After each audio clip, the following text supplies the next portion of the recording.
Everyone good morning सेवा नमस्ते welcome back to my new video. स्वागत छ तपाईहरुलाई मेरो च्यानलमा। आई होप तपाईहरु सबैजना सन्चै हुनुहुन्छ होला। म पनि एकदम सन्चै छु साथीहरु। आज त धेरै दिन पछाडी मैले भिडियो लिएर आइसके तपाईहरुको माझ। अनि मेरो भिडियो चाहिँ अन्तिमसम्म हेरिदिनु पर्ने हुन्छ तपाईहरुले। आज म के गर्छु सबै तपाईहरुलाई देखाउँदै जाने छु। अनि अहिले चाहिँ बिहानै म घर लिप्दै छु।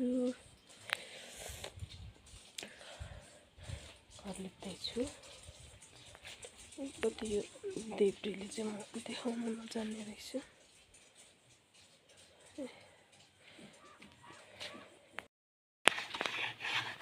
ल गुड मर्निङ एभ्रिवान।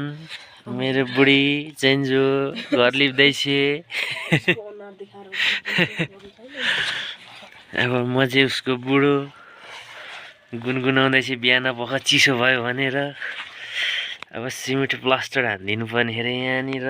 गाह्रो छ गाइजहरू लिप्दैछ। अब मेरो बुढीको फोन चाहिँ यस्तो छ, अलिकति भिडियो लो क्वालिटीको आउँछ। आइफोन 16 किनिदिनु पर्ने छ। अब लौर भिडेर 16 किनिदिन्छ के कसो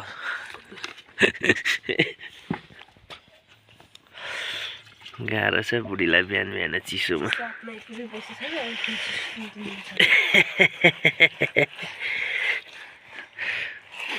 पैसै ठुलो कुरो होइन नि त। पैसा त कमाउन सकिन्छ नि,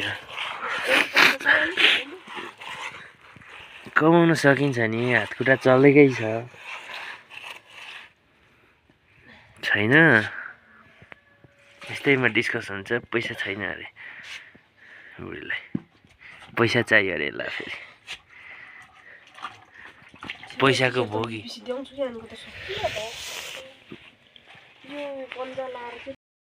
हामी आज शनिबारे हटिया जाँदैछौँ। एकदम जाडो छ नि त। अनि म चाहिँ यसो गरेको छु। साह्रै जाडो छ र के लागिरहेछ यहाँनिर। अनि हामी चाहिँ लाग्यौँ दिदी बहिनी भएर। म चाहिँ अघि नै घर पनि लिपिसिदिएँ। ल हो हाम्रो सब्जी बोक्ने के कति चाहिँ गाडी आइगयो।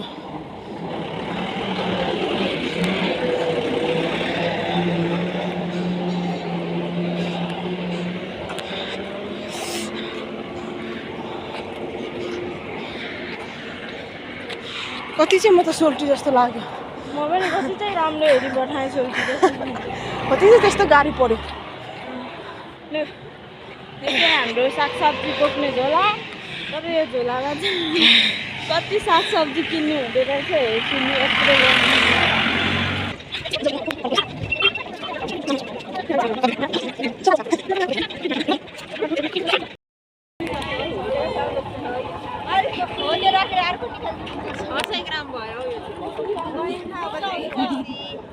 सबैले 80 दिनुहुन्छ।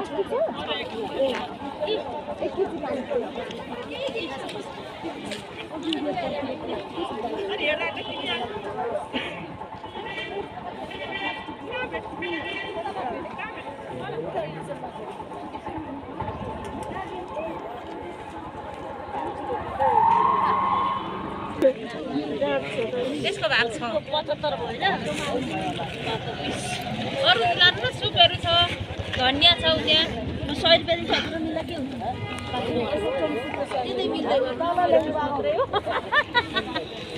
अब यही बहिनीको कति पऱ्यो 100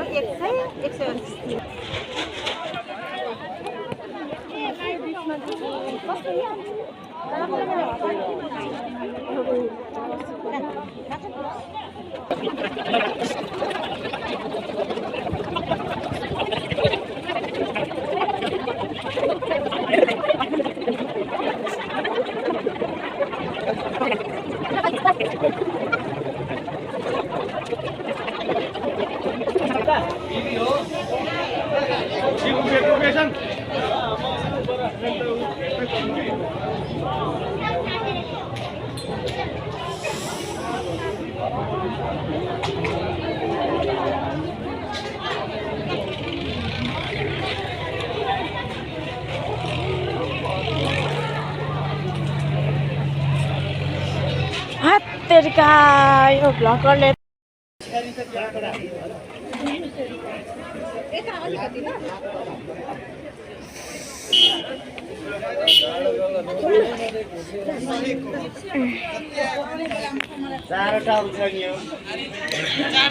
ल साथीहरू हामी चाहिँ अब खाजा खानु सुरु गरौँ ल रोटी अनि चिया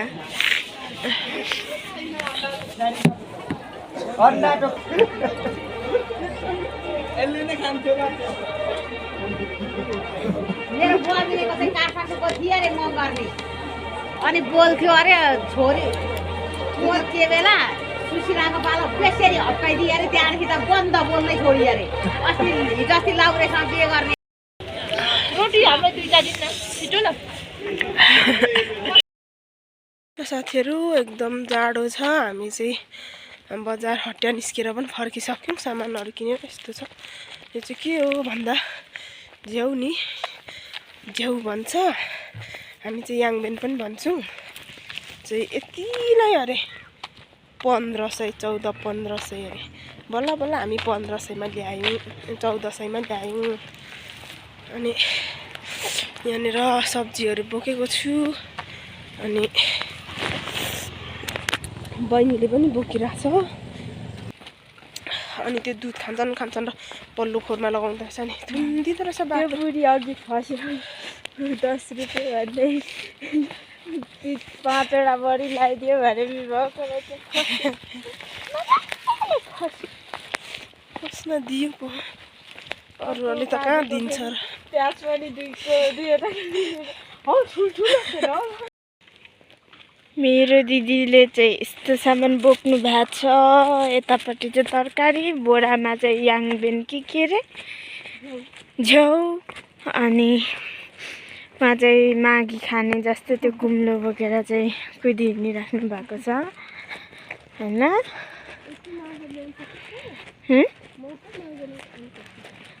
मेरो दिदी मागेर खानु सक्नुहुन्छ उहाँ चाहिँ मागेर यत्रो धेरै चाहिँ ल्याउनु भएको सामान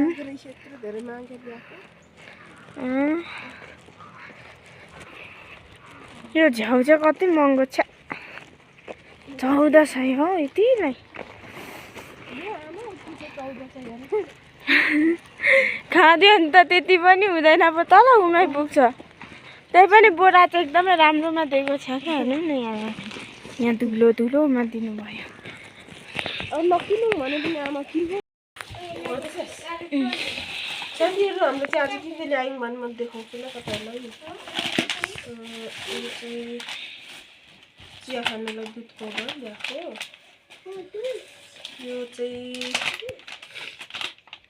रु 470 रुपियाँको अनि यहाँ ल्याएको छु चिनी यो चाहिँ 5 केजी चिनी त्यो जोख्नेले त झारेर अनि यहाँ ल्याएको छु मैले यो चिनीमा अनि यो मैले प्याज अनि यो मैले ल्याएँ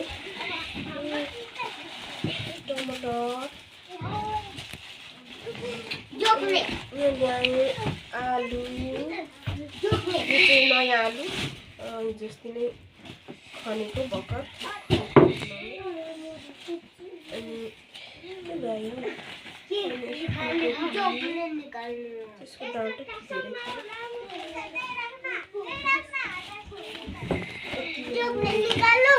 अनि यहाँ रहेको छ यो चाहिँ